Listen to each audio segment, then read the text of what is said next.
Hi, I'm Gabriel, and these are some tips to cleaning your tank.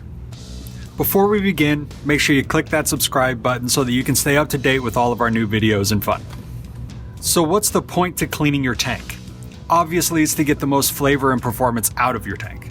First, you gotta figure out what kind of agent you're gonna use. Those three that we're gonna talk about are water, cheap vodka, and PG, propylene glycol. You're also gonna wanna have microfiber cloths or paper towels and Q-tips available as well.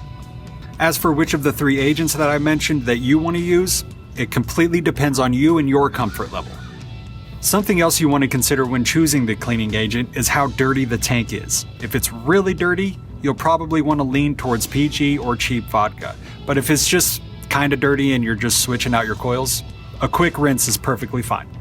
First, disassemble your tank as far as you're comfortable disassembling it. And keep a mental note of where the pieces are going, because if you put it together incorrectly, it's going to leak all over the place. And who even likes leaky tanks?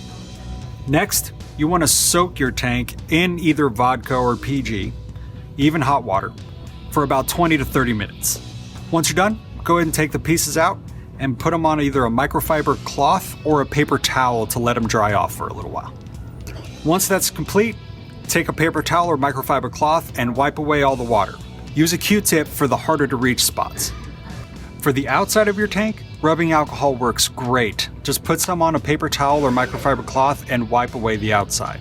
And of course, hot water works too. It's just all based on your preferences and what's readily available to you.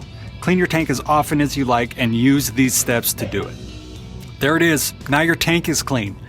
Now, for more details that weren't covered in this video, we put a link down in the description to our blog. And remember, if you haven't done so already, make sure that you subscribe to our channel for more videos. And I'm so grateful for your time, guys. Thank you very much for hanging out with us.